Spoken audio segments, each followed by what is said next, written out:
Buonasera. Good evening, ladies and gentlemen, and welcome to this panel with His Eminence Cardinal Angelo Scola.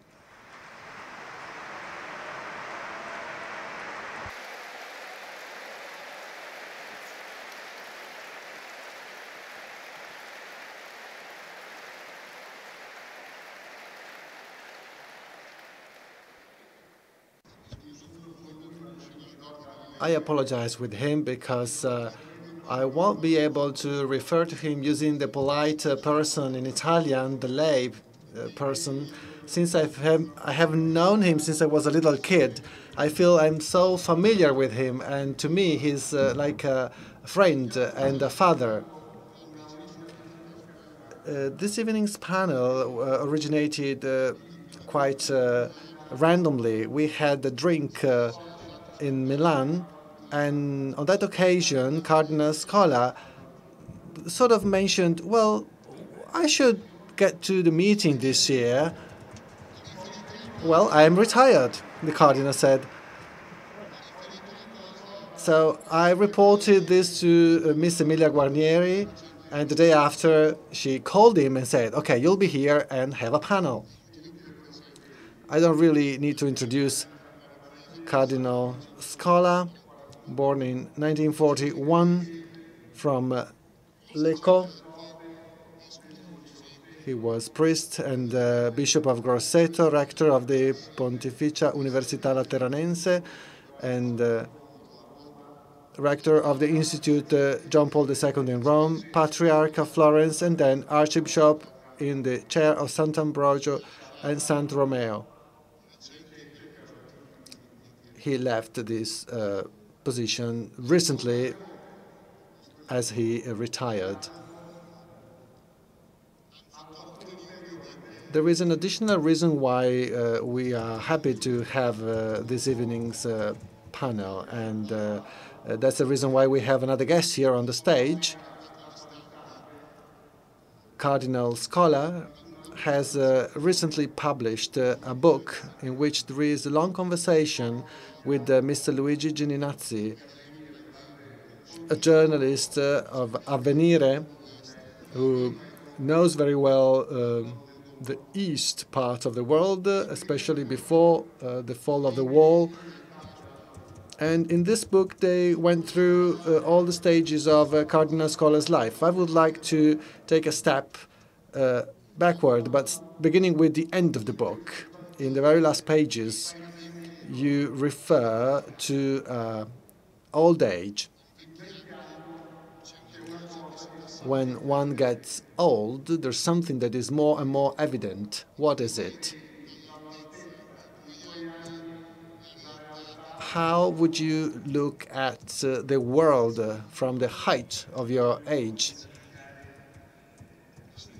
Well, first and foremost, I would like to thank the president of the meeting and all the organizers of the meeting for giving me this opportunity to be here in this panel. I would like to thank Alberto, who accepted to read this book with a very long interview, about 300 pages, but there's also some light and amusing things in the book. And I would like to thank you all as at this time of the day, after a very full day, rich of many things, you still have the energy to be here, so numerous. Thank you for being here.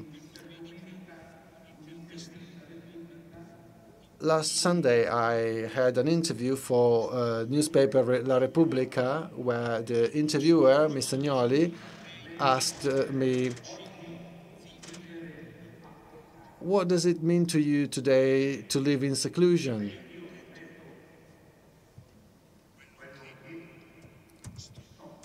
Well, I replied mentioning what I do, more or less. That is, I am a priest, and I am lucky enough that I have to do it, but not under the spotlight anymore, because journalists are pretty peculiar group.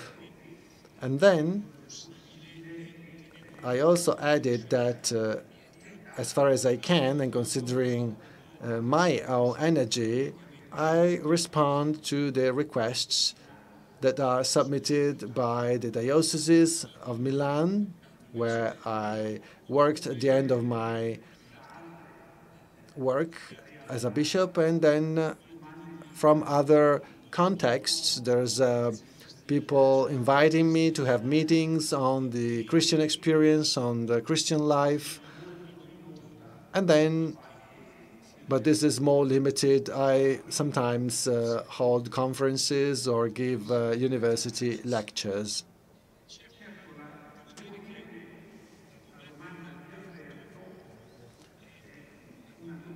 I have to say that Alberto's question is an interesting one.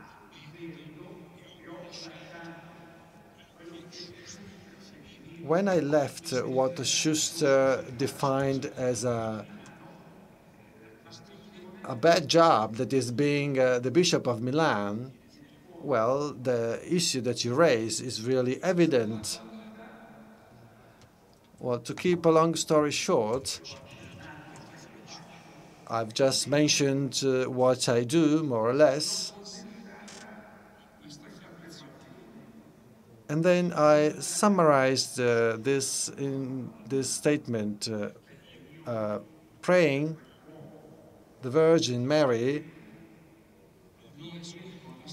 I do not pray much, but I can't avoid praying to the Virgin Mary to get to Jesus. So I pray the Virgin Mary so that the wish to see the face of God can be fulfilled and can beat the preoccupation that one can feel for death, the tedious preoccupation that one may have because of the idea of dying. That is what you also will be called to face sooner or later. And that's a wish that is in my heart. And such a wish makes me look back at all the things that I have done so far, and also look at the reality we live in. And I do this with two attitudes. The first one started generating during my last years spent in Venice.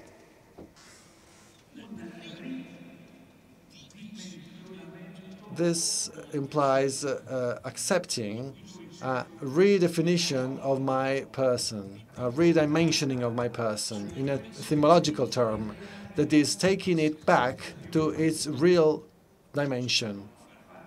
I haven't succeeded in doing this yet, but without narcissism, without ambitions,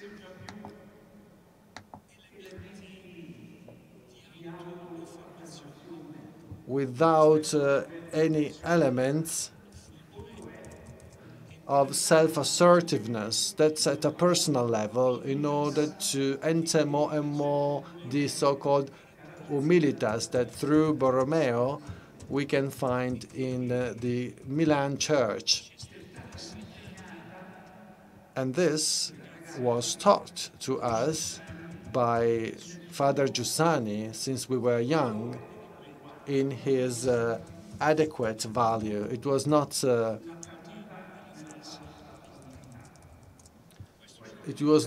moralism, it was not false personality. So that's at a personal level. And this, again, considering the basic question that I considered, this is enabling me to look at the epoch of change that is mentioned by Pope Francis, that is investing everything, that is affecting everything, at times as a storm, at other times as the spiritual Chernobyl, the nuclear disaster in Chernobyl that was mentioned by another colleague. And to think of the love and the confusion among the men and the women of our times, And also, to conclude,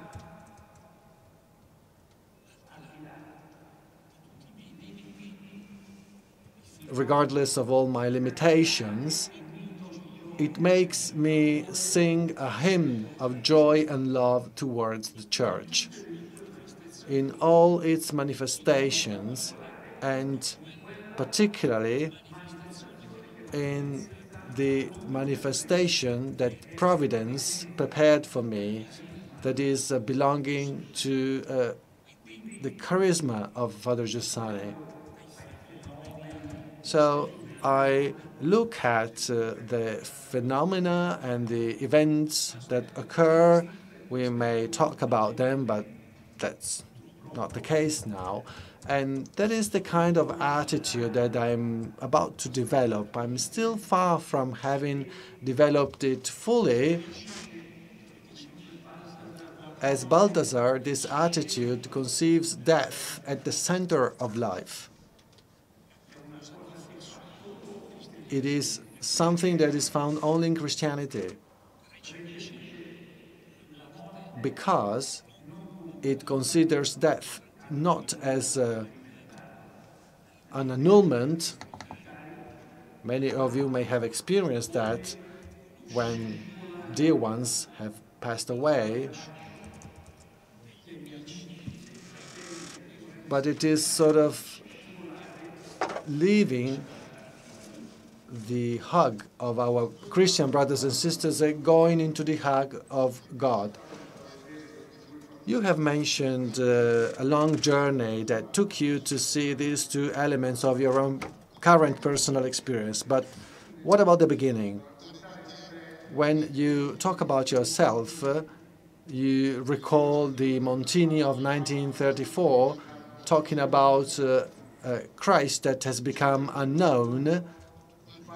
He's the great unknown. And you mentioned, you talk about a Christianity that is a sort of painting, just in the facade. I never missed any Mass, but this didn't really count for me. And probably this would have been my end too, unless I had met somebody. Well, that's true, and this is the point I can make here. In my life, my faith experience started from my parents, from my mother.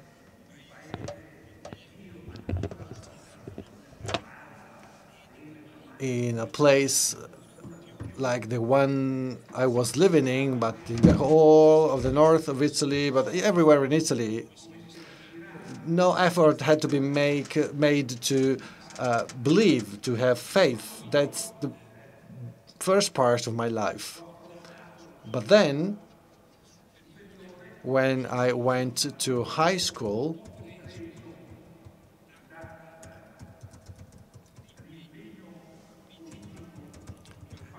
I was very much influenced by the political commitment of my father. My father was a truck driver. He worked so hard, and he was involved in maximalist socialism with the issue of justice. And between 14 and 19 years of age, that was the time when the Christian fact was not cancelled, but it was just left behind. It was something that was not really at the center. And what changed this situation? Over the years, I have always told young people that in our life, an exercise is needed. That is to go back when baptism, received when one is a child, is re-experienced again through an encounter that is concrete. And this becomes an opportunity to become a stable member of the Church. And this very moment, to me, occurred in a couple of stages that are described in the book. The first stage occurred during a Triduum at Easter in Lecco, where the bishops could really suspend the elections halfway in the morning. The classes, they could suspend the classes at school, and they could take all the students at the St. Nicholas Cathedral to listen to the priest. And at that time, a very topical theme was addressed, that is youth as tension. Probably in the archives, some information can be found about it. And that's something that really impressed me, because it wasn't a clerical way to speak. It was not a moralist. There was no moralism there. And that really intrigued me.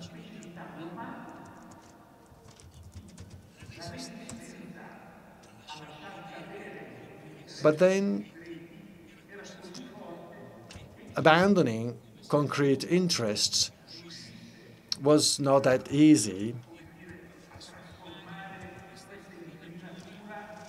So I was affected in a way, but not enough.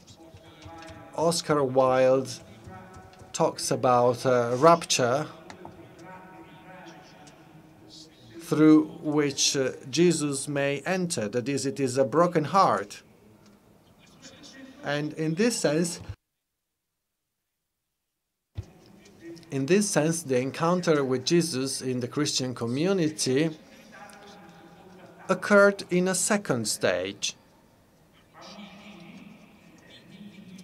Mr. Baroncini invited me to participate in 10 days of study. It was a student movement called the Rampant Horse from Azione Cattolica.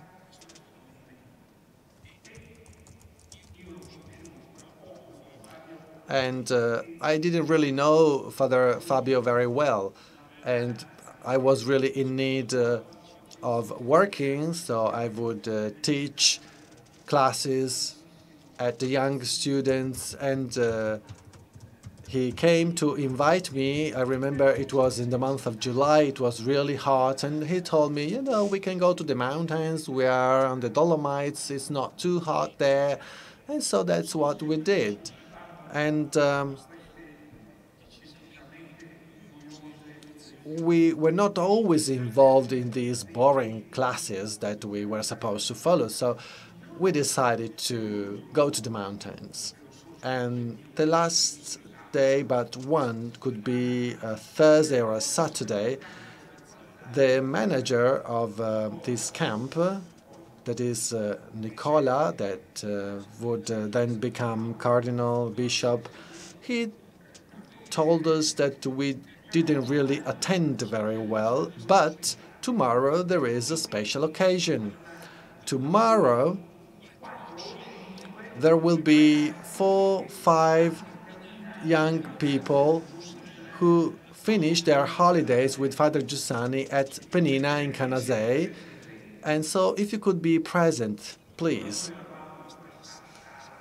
So we were in a sort of hall that used to be a hall for the fascist youth, and then it was transformed into an Azione Cattolica hall with about 100 seats. There were bulbs hanging from the floor. There were so many flies.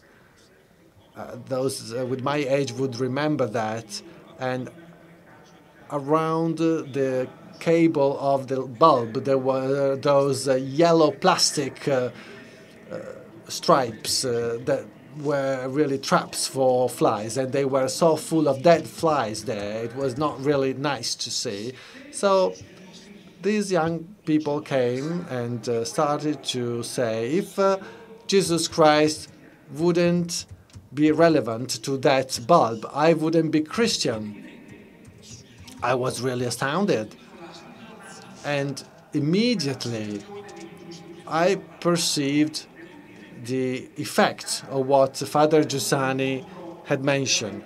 And that was really a timely encounter, because that was the first time in my life when I really understood something about Jesus, a Jesus that I had studied so much, and he was a living presence before me. He was a contemporary subject.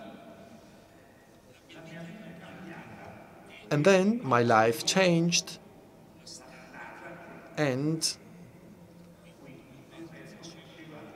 the journey that Alberto mentioned before started.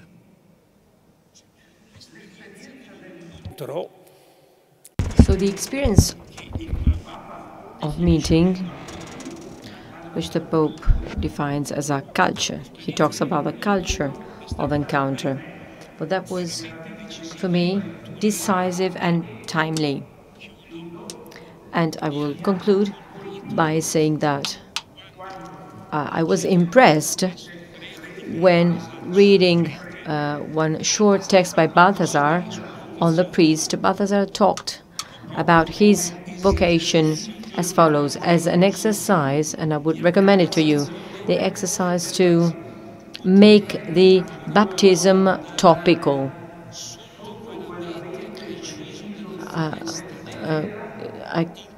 I could go under that fir in the Black Forest, where I understood for the first time that I was called, I was taken as a servant.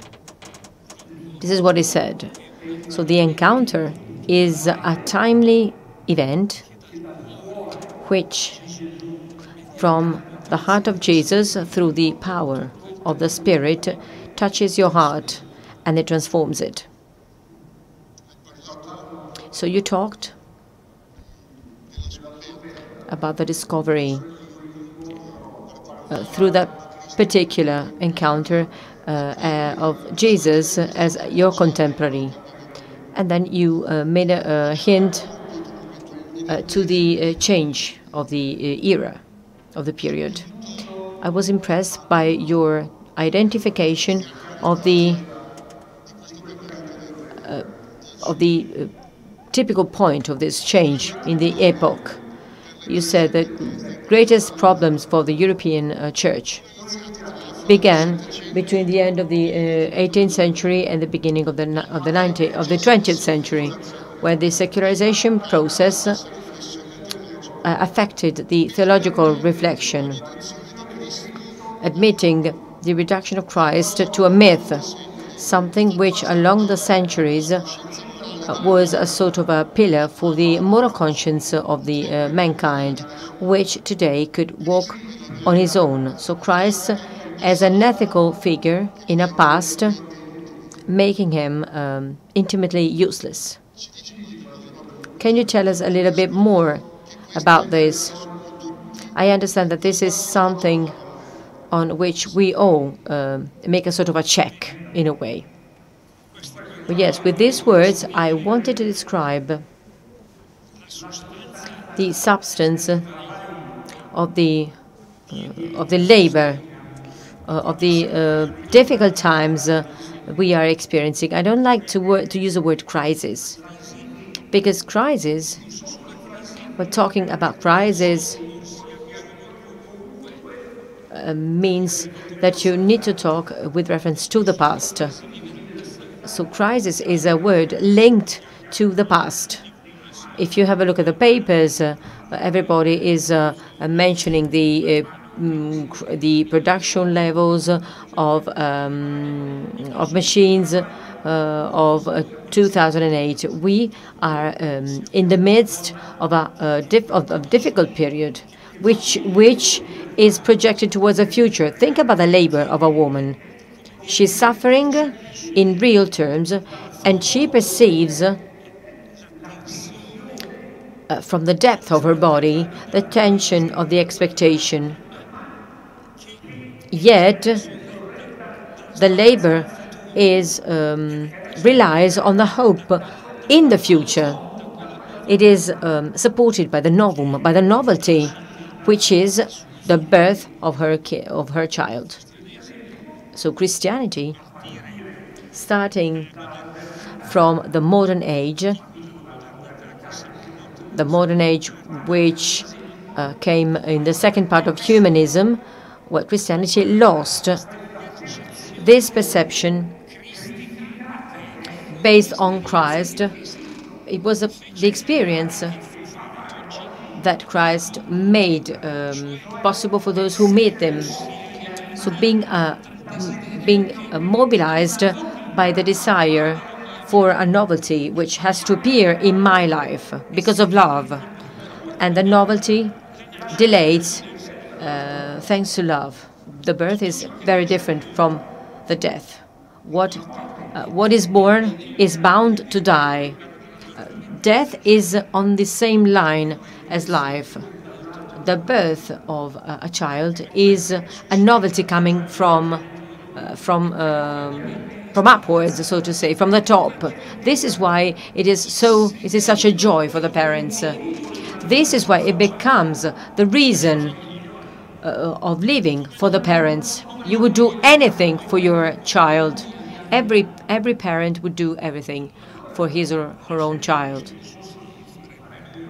And so, well, I do not want to dwell on these topics, but we should focus on this word secularization, which I used, because it is one of the sort of tomb categories. Everything you put inside that concept ends by smelling like death. Secularization is over. We are now in the age of post-secularization. Why? Because this started when there was a denial of the possibility that the man from Nazareth, who gave his life, being the Son of God, and he gave his life for us, it started from the denial of the possibility of this datum.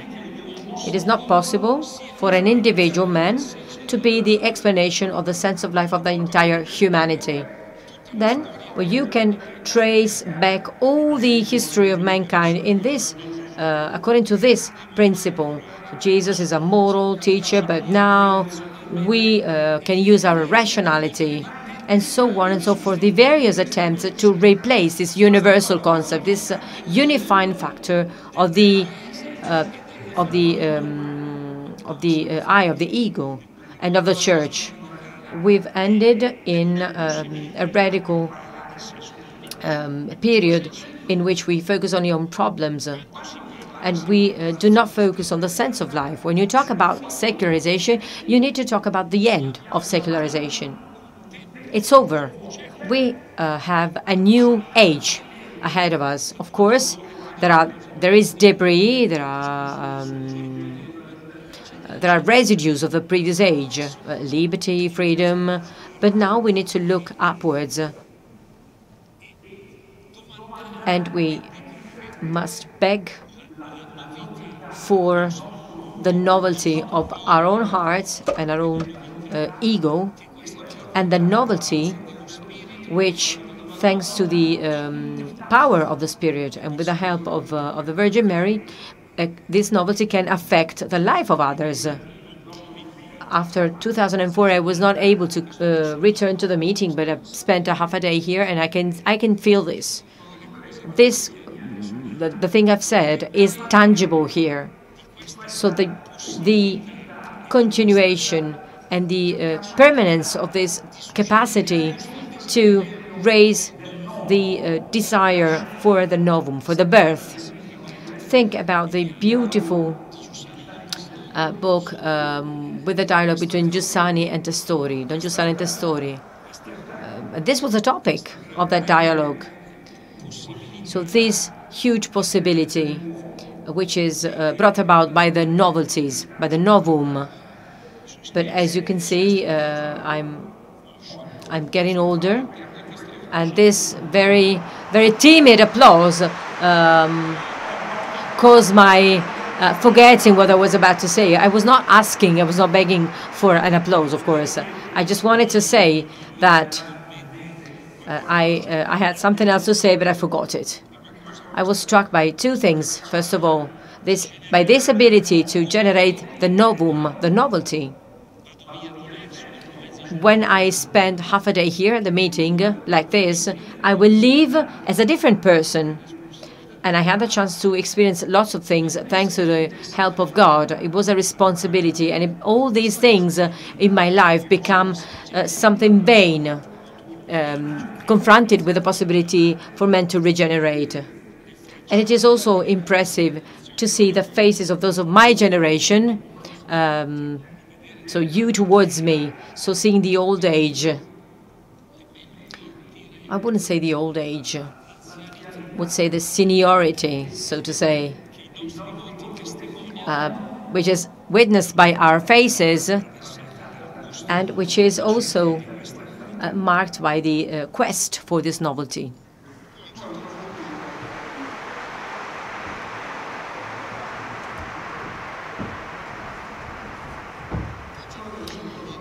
You underline the widespread perception that an age has come to an end.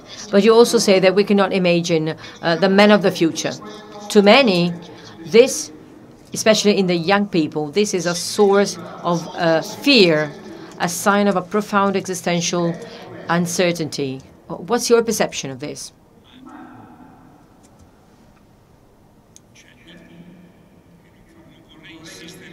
I wouldn't want to insist and to go back to the first answer I gave you. Well, fear is a very human kind of feeling. Nobody can say he or she has no fears. When I was a little child, to go back to my home from the church, I had to walk on a very narrow lane made of gravels. And there were no lights, no street lamps, and we spent lots of hours. And I got back. I returned home at 10 p.m. I remember I always ran because invariably I was afraid of walking through that dark, gravelled lane. We always talk about the arrival of migrants and all the problems related to this phenomenon, which I have been calling for the past 20 years. I call it the creation of hybridation of our civilizations. We are astonished by the fact that people are afraid. But if you are confronted with such different cultures and cultural elements which are so different, the fact that you need to have neighbors who have another sense of the order and of the organization of life, you need to accept smells, colors, flavors you are not really familiar with. These are trivial things. But if you experience them day by day, well, we need to understand fear, we need to embrace fear, and we need to have fear evolve into a testimony of involvement and sharing. All of us have had this experience at various levels. For instance, if you think about the fears, the tremors due to our life stages, or when I felt I had a vocation, I was afraid. I thought, well, maybe I will not be able to be a good priest. Or if you are about to get married, you have doubts. You may have doubts on your spouse, or you may have doubts on the child you are about to have. So we need to welcome this fear in ourselves as a provocation to experience responsibility and to live life as an answer. Our lives have a nature which is based upon responsibility. Birth, unlike death, is the abrupt arrival of novum, of something new. And so we need to respond to this abrupt arrival,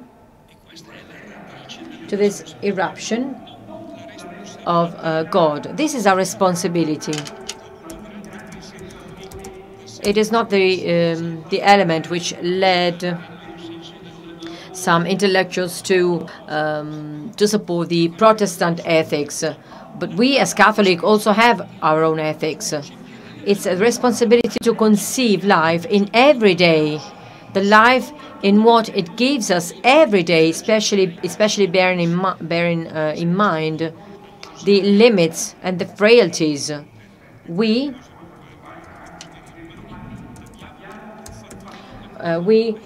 who are Ambrosians, our periods before the holidays always start with a dialogue between man and God, and so you can struggle and you can eliminate fear with this responsibility, which of course bears several consequences. The best way to imagine the future, we were told since we were very young, is to accept the circumstances and the relationships that create our reality.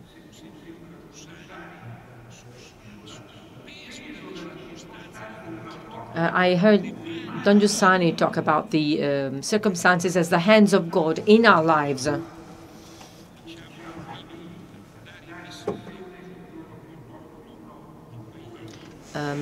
I remember that there were the so-called X before Colombo arranged from a legal point of view in a different way. GS, Fucci, Laureati Cattolici, etc. So we had this kind of encounters in the Via Statuto for those who were already attending university and they had a specific task. Once, in order to explain vocation, Don Giussani said, Father Giussani said, well, let's assume you feel the vocation to go with your girlfriend to Brazil. You think about it once again. She tells you, okay, we can go. Then her parents do not agree with her. Then in the end, you talk with other people who are already in Brazil. You organize yourself, you prepare, you pack your luggage. You reach the day before you need to leave. You need to go to Genoa to get on board a ship. And all of a sudden, there is a golpe, a coup d'etat in Brazil, and the borders close. And Father Giussani said, you have no vocation to go to Brazil. It was very clear. And then I learned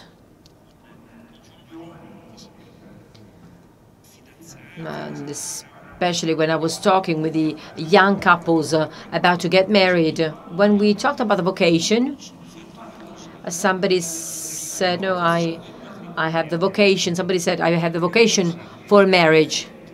And I always ask them, who is your fiancé? Who is your fiancé?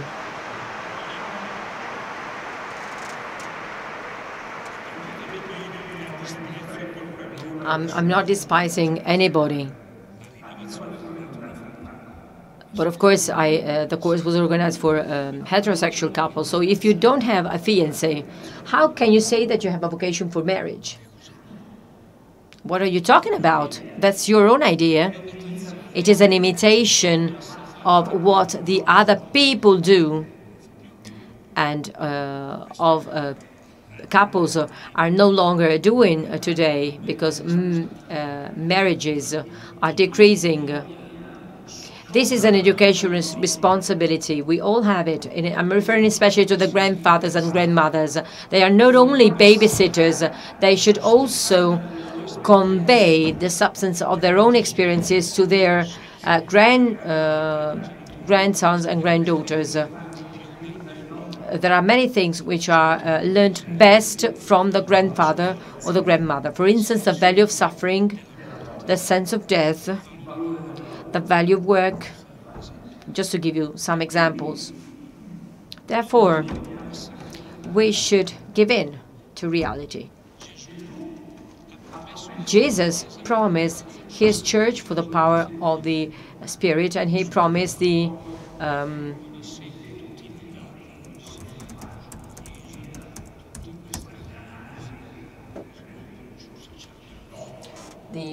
unfailing nature.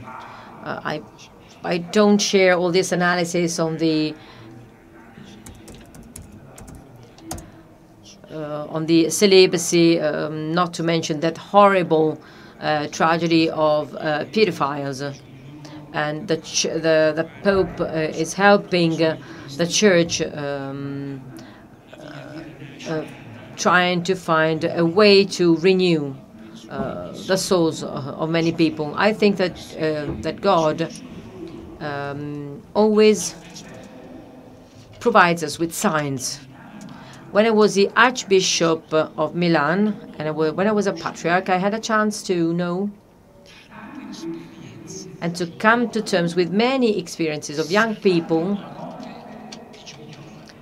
who experienced the holy death of many young people, the way in which a mother accepts to die, hugging her children, accepting the suffering and relinquishing any attempt for solving a physical problem. But these are traces of holiness. They are formidable signs of holiness. And this is a way to renew. These are signs that the Church can renew itself. This is a thesis by Paul VI. There will be no reform of the Church without holiness. Holiness is the accomplished man, as Father Jus taught us. Everybody has his or her own holiness. One may be called upon to pray all night long, for instance, but humanity lets itself be consumed by the embrace of God day after day, begging for mercy and apologizing for our mistakes, yet not letting ourselves be crushed by our mistakes. Recovery is one of the key words of Father Giussani. Nobody can guarantee you will not fall again tomorrow. So I've just given you a criterion for a method, but it's not possible to carry out a concrete analysis. I've just given you some hints. I wrote many things about these topics, so you can read more by reading my text. However, the criterion is a certainty that the signs of the duration of the Church, of its unfailing nature, and most of all at personal and community level, well, the Spirit of Christ will never leave us without them.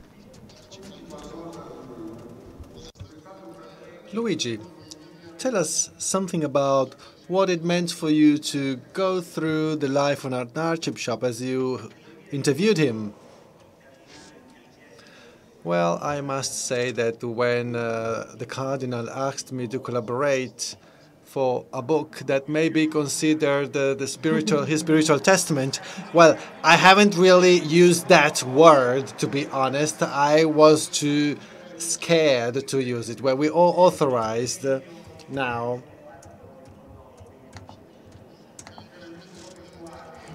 We're all authorized to do some exorcism, in a way. So you are really making us feel comfortable.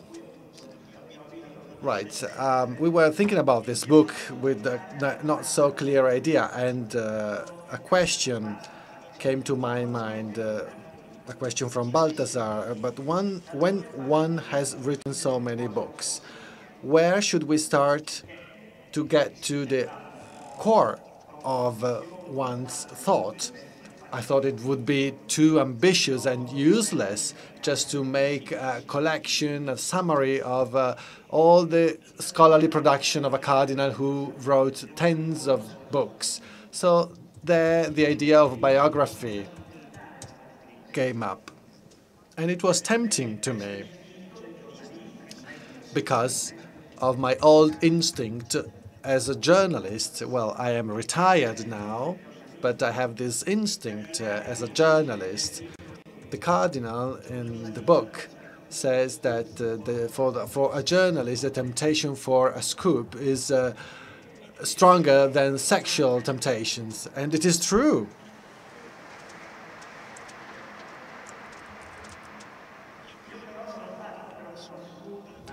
Well, I didn't really get a scoop. Maybe Cardinal Scola won't agree with me now, but I realized that his life was a kind of novel. It was truly a sort of novel. After all, as he said, this is a young boy that at the beginning he goes to church, he doesn't really believe, then he has this experience of encounter with Father Giussani, then GS, and then he decides to become a priest. He goes to Brazil, and he asks the cardinal of Sao Paulo if he can become priest there. Then he discussed this with Father Giussani, and he says, well, that's complicated there. So he goes back to Italy, and after 3 years with his vocation, he enters the seminar with other friends from GS, but then because of some issues that you will read in the book, if you don't know about them, the authorities of the seminar decides that it's not ready, it's not the time, so he goes to another diocese to become a priest, and he is affected by a rare disease that for which there is no diagnosis. He suffers for 6 years, especially for being marginalized by the ecclesiastic establishment from Milan. So let us be frank, a 30-year-old priest, but still a young priest, a marginalized priest, an ill priest. People don't really trust him, but still he talks to the big masters of the church, up to meeting John Paul II, and there a great relationship is established. And all of a sudden, he is the youngest bishop of Italy, and there is a beautiful story in the book. When he was 49 years old, the rector of the Seminar of Benegono that refused to order him as a priest was next to him. So there was a bit of embarrassment. But then there was this big friendship with John Paul II, and this translates into many activities. He becomes Dean of the Institute John Paul II for Family, Patriarch, Archbishop of Milan. And so the novelty in this book is this. Cardinal Scola has told his story, and he let somebody else tell his story. You see, we all had this image of the cardinal as a scholar with theology studies that were quite complex. Some people say they are not understandable, really. But here, it is a story. Well, this is good advertising for your book. It is a narrative. It is a narrative which, of course, includes judgments and reflections over the history of Italy, the church, the society, and many problems that were mentioned before. But it is a narrative, first and foremost. So those words that we have heard this evening again, such as encounter, friendship, enjoy, testimony, I could see them become flesh and blood in the concrete fabric of his life. It's being a hard job to write this book, but it was a fascinating job. I also was moved sometimes, so I would like to thank His Eminence very much.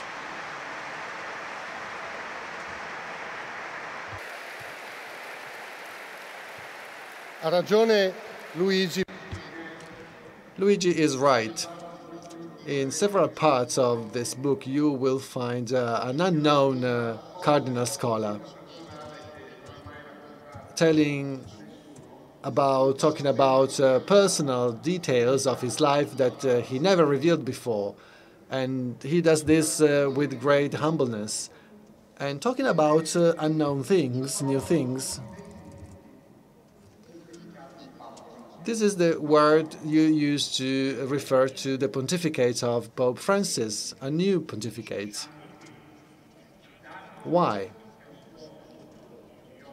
Well, I think this is quite clear for everybody.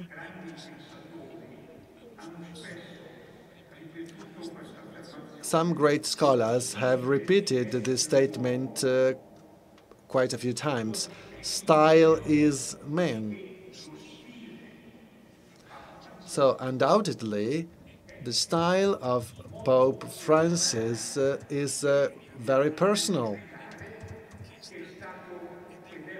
And we cannot deny that it has been quite surprising for us. In an interview, I remember that I mentioned this. His election was really unexpected for us Europeans. It was a way to get awakened. It was like getting a punch in the stomach. So personally, I think that his ministry and the way he is living his vocation, that he defines pretty well when he talks about missionary disciples. The way of living his vocation and his ministry is made of gestures, examples, very concrete examples. He mentions his grandmother so many times. It is made of culture of the people, where only in Argentina and in other parts of Latin America can be found developed in this way. Apart from the fact that there is sort of a negative prejudice towards the term people, but we have to take it in a positive sense. We cannot really abandon it. And when he mentioned the people, he mentions the people of the faithful. And then gestures, examples, culture. Culture means enriching the people. And then teaching. Teaching in its strictest sense. Just consider his encyclicals, his instructions, his homilies, his morning homilies in St. Martha, and the catechesis of the Wednesday. You will read, or you may know about it or not, but around the last conclave, incredible fake news was circulated. Everybody was saying that I entered as a pope in the conclave, and then I left as a cardinal, as a second in the list. But that's not true. Absolutely not true. And why?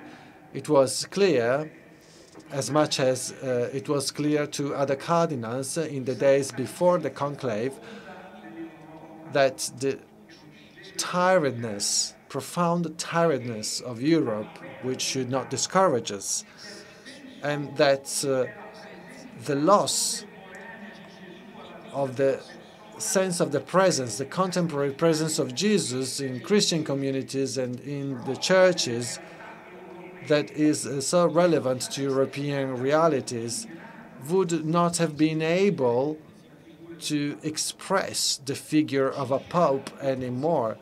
There were no conditions for that.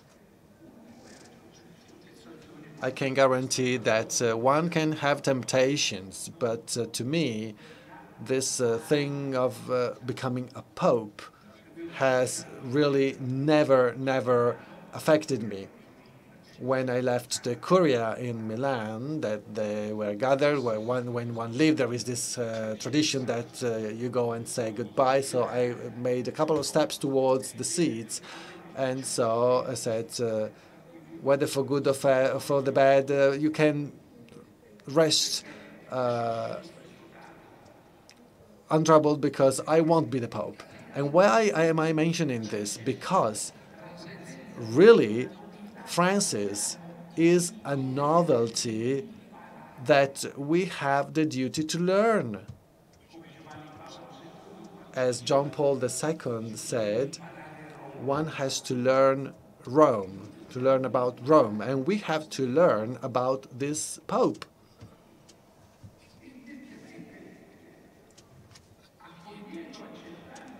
And clearly, this can be done accepting and welcoming his style until the very end,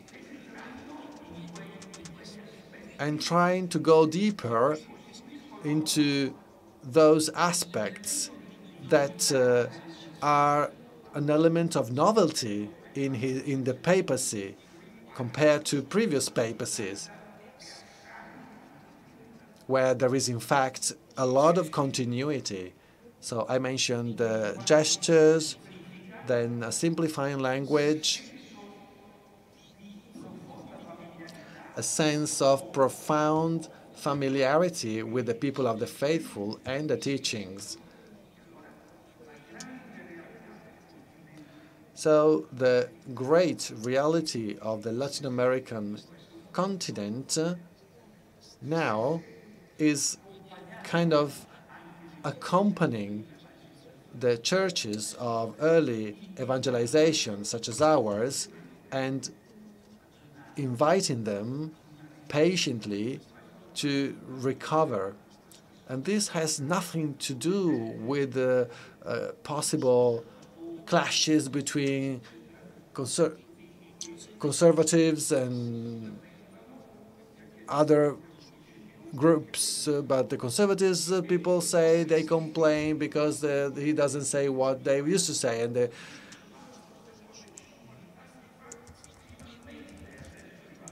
and those that are more progressive are complaining that he's saying things that they were saying 50 years ago. So they're both making mistakes, I think. They're both making mistakes. Both bands are making mistakes, and seriously so.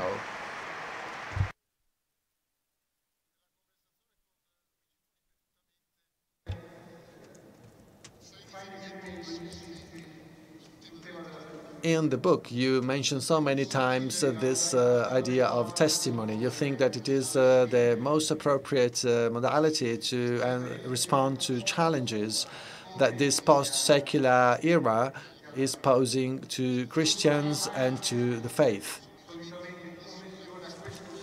And you do this considering also the style of Pope Bergoglio.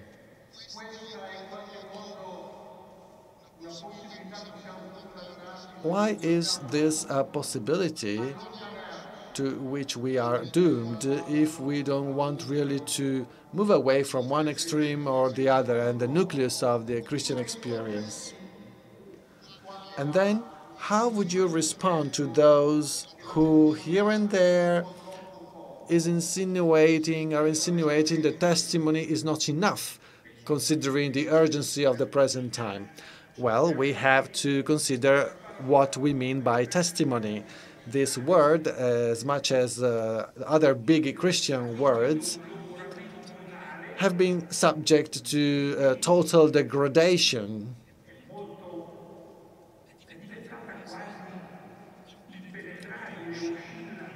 It has become almost impenetrable. It moves along a continuum between a total example and the nonsense. There is an example that Father Giussani gives, talking about one of his students, Citon, the one that was always getting top marks. And this example really impressed me. And one day everybody was saying very good things about him. And Father Giussani stopped him one day and said, "What, don't you realize that in doing this, well, you are good, but you're just testifying to yourself. The need for a good example is obvious, well beyond individual skills. That is the capacity to give this good example. But fully fledged testimony is much more than good example.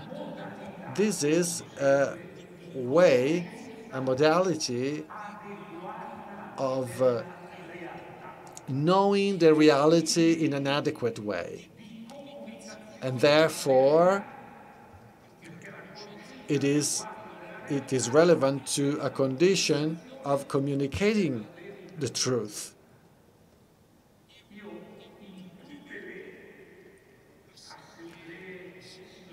In all the synod assemblies that I have been involved in my pastoral before leaving Milan, in all the meetings,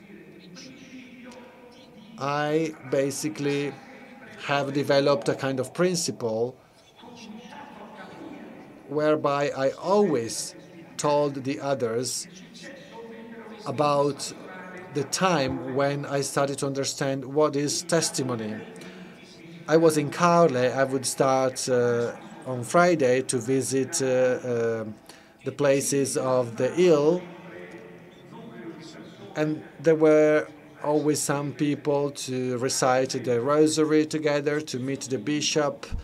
And at that time, I ended up in the home of a 47-year-old man that was suffering from a serious condition.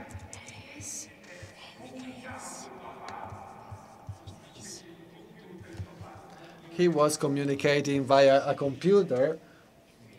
He was affected by LAS, and he was communicating by looking at a screen. And the son was translating for him, and he said, "Patriarch, I am happy." I can assure you that that was really strong. In the pastoral action of a bishop, because of the physical fatigue that is involved, there is always the temptation to stay at the margins, asking the Virgin Mary and the Holy Spirit to be present with the people you have in front of you is not easy.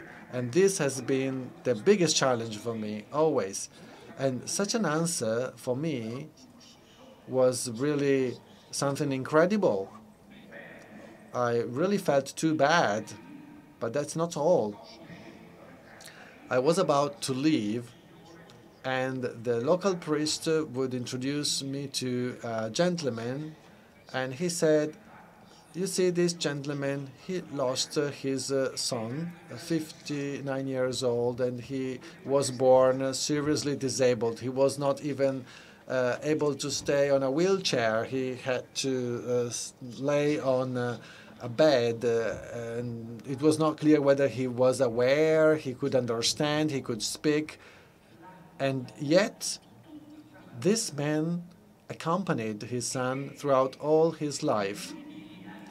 And in the last years, when he retired, the only fun time he had, and that's the term he used, the only fun time he had was the 7 a.m. Mass on a Sunday. And that's again another big thing. But then, in those cases, silence is always a good option. And priests should be quiet. However, I attempted to give a typical answer that we clergymen may give. So I've said something, well, the Lord will respond to you, will acknowledge this to you. But he smiled to me and he said, Eminence, I had everything already because I have learned and have known what it means to love. Well, this is testimony. Knowing the reality, he knew what is love, and he was communicating it to his patriarch, communicating the truth. From this point of view, personal and community testimony can go together. They are inseparable. Where there is authentic community, then the individual's freedom can flourish.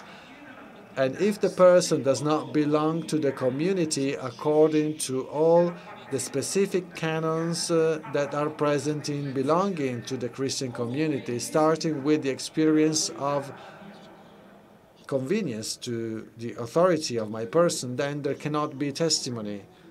These things are sort of two poles. There are two poles in a magnet. So I can now move on to another point. There is no negative a priori, but there is a duty of manifesting, expressing publicly one's personal experience in the community. However, there is also the duty to read to the full what the historical moment I am living in demands. And I have to understand what is proportionate and what is not proportionate in a public gesture with reference to the fundamental principle that I want to promote. And then there is the sense of style and sensibility of everyone. For example, the Manif pour tout for France was an incredible case of testimony because it started with a sort of insurrection from the peoples, and then it developed furthermore. And then there were other huge gatherings in other countries, possibly organized top-down with a lot of intelligence and involving people that truly believed that some principles, unrenounceable principles, had to be supported, didn't have the same effect because they were not proportionate to that moment. So there is no bias to testimony on certain principles, but context and circumstances must be considered. There must be an evaluation of the circumstances. It is interesting to know about the origin of our commitment in 1974 with the referendum again, about divorce. That started with a call by Bartoletti, the Episcopal Conference secretary at the time. There were Giussani, Bottiglione, and 3-4 more people at the headquarters of the Episcopal Conference. And he said the Pope is really worried about the lack of commitment of many Catholics about this fact. And this will lead to, and it did lead to, very bad evil to the Italian society. And This is a principle, the love between a man and a woman, faithful one, open to life, is a factor that, beginning with Christianity, generated civilizations for thousands and thousands of years. So the Pope is asking you to commit yourself. And I remember that from the headquarters of the ISTRA, we organized a meeting for the movement that lasted a full day, and the vast majority of us, 70–80% of 30 people present, was skeptical and against. We all believed that we would have lost, especially because Fanfani the day before was pushing it a lot. And Giussani listened to all the people the whole day in silence, and at the end he said, well, all your arguments have some basis, but you overlook the one that is fundamental. It is fundamental for a historical and cultural judgment, that is that this thing was asked by the Pope. It is the authority, and we are going to do it because we were asked by the Pope, whether we win it or not. This is a criterion of a historical and objective assessment of the data.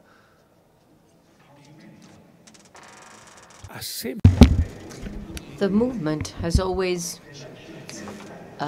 benefited from the unfailing certainty by Father Giussani vis-à-vis the authority of the Church. And that was certainly an important element for prosperity.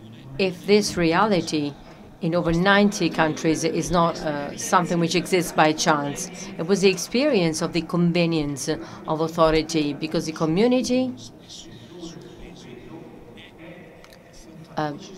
gains its takes on the weight, and this never goes against liberty. It does not hinder the dialogue, the debate, or the different opinions.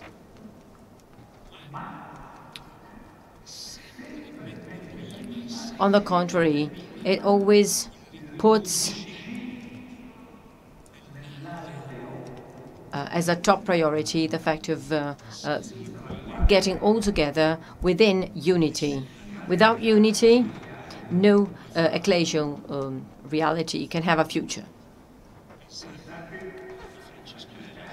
Think about the Franciscans.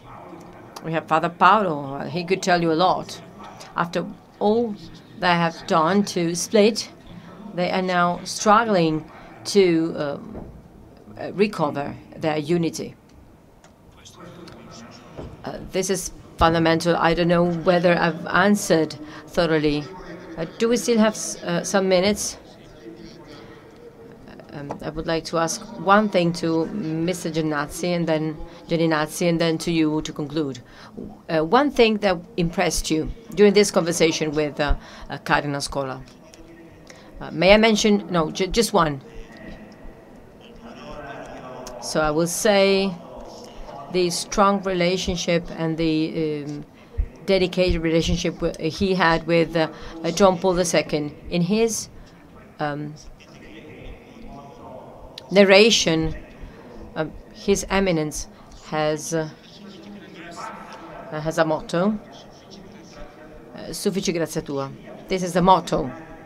And he had a super grace to meet a saint, a holy Pope, who was very fond of him. He managed to learn a lot. There was a very, very strong and delicate relationship with Pope John Paul II.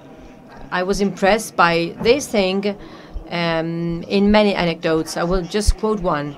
There was such a confidence between us that they had lunch together very often, and John Paul II said that during the Second Vatican Council he had thought about an alternative scheme of the famous decree on Cardium Express.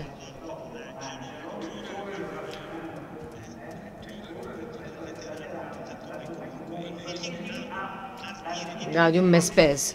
And so he was bold enough to ask, I would like to have a look at your notes. And the Pope answered, yes, you can. I will let you have a look at my notes. And then, as he said to me, well, you will read it in the book, and then the cardinal said, I have never had a chance to have a look at the notes because the Secretary of the State intervened, and so the establishment prevented me from having a look at the notes. So just to tell you that the impression that I received after these conversations with the Cardinal is that we need to face it. Father Angelo Scola has always been a sort of an outsider. This is the impression I get from these conversations. And this is an episode which shows this. Please donate us a word, your opinion on the title of the meeting. The forces moving history are the same forces which make men happy. Do you find a connection with the word freedom? I bet on freedom, with the word which is the title of your book. Indeed, there is a connection. Indeed, the forces that move history in an authentic and full sense. Of course, there are positive and negative forces. The forces are the same forces pushing and using the liberty of man as a pillar. Why do we struggle with young people today? Because the young people today use liberty. They use their freedom. And in many instances, they abuse liberty and freedom. And in many cases, the parents are too weak on this respect. And this is a very serious problem. It's a serious problem. To me, they don't know what liberty is. Not from the point of view of a definition of freedom or liberty or the reasonings that, according to which, since man has come to the earth, liberty or freedom has always been present. I'm not worried about the fact of young people not knowing a lot about philosophy. Even though there are many young people who are smarter than we were when we were young, as they are young. But many of them do not know what freedom is. And if we are not able to start once again to talk to their liberty, to their freedom in the way in which the movement does, you know, it is always difficult to keep an eye on the need to face the risk, which is an implication of liberty, the educational risk. If we do not start to talk to young people like this,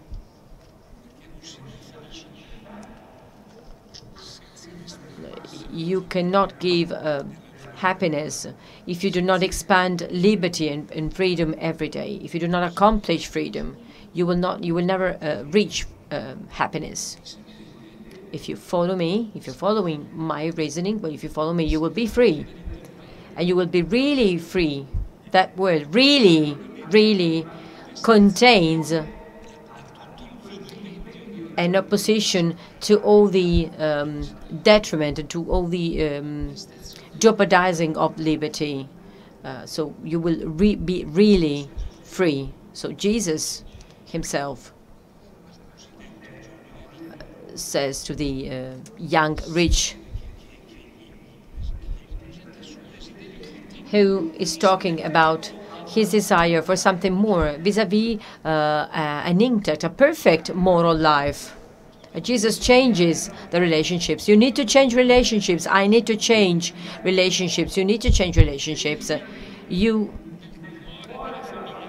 must live in the heart of the familiarity with Jesus. You need to experience these relationships in the core of the familiarity with Jesus. So sell everything, give everything you have to the poor people, and follow me. That was Jesus' request. This is an invitation which is very topical, and I'm talking about myself. It is a very topical invitation for all of us, in freedom, of course. Bearing in mind freedom. The tragedy of freedom is when ideology takes over, and ideology freezes into utopia.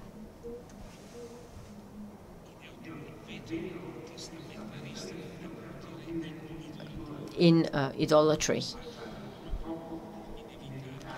which was an inevitable stage for man.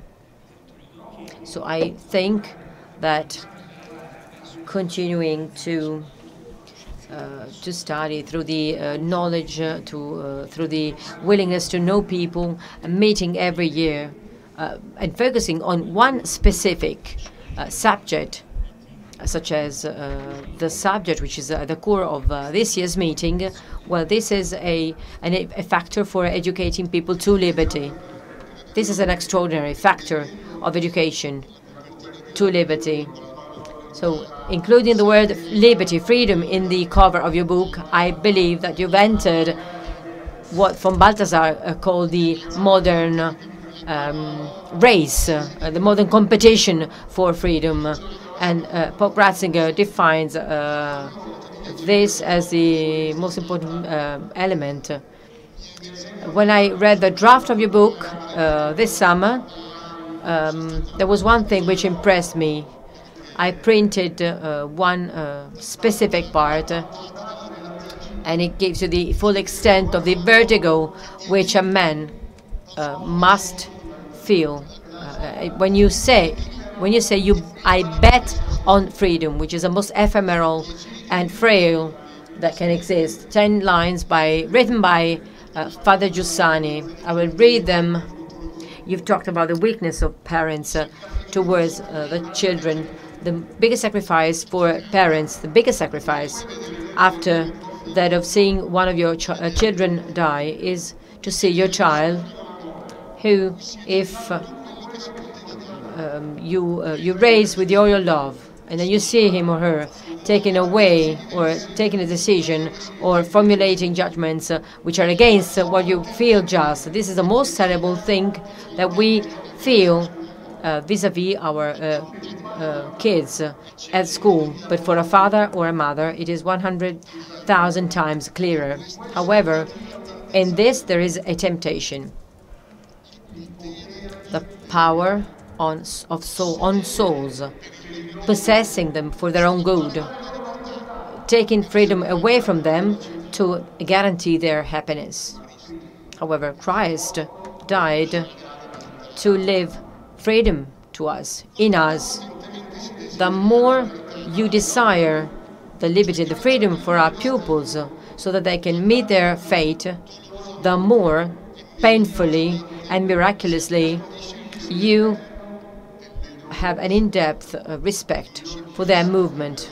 There cannot be for them a happiness if they do not choose it, a fate which is not recognized and accepted by them. This is a vertigo. And we get back to the beginning of this dialogue. It demands humility, humbleness, as you confessed when you said that you discover this as a conquest after your long journey. And we all wish you, and we thank you for your sacrifice, and we thank you for being here with us. We hope and we wish you can continue with the journey, betting this time on your own freedom according to what you desire most, the most. You write at the end of your book, living according to the gesture of others, the real protagonists of history, who calls upon us, making us the protagonists. Before concluding, I must tell you, it is part of this moment. We are all the protagonists of this meeting. You probably have noticed that this meeting is a free gesture. Apart from what you eat, the meeting is totally free. But not because we are very rich and we want to squander our money, but because gratuitousness is an important pillar. And gratuitousness means power.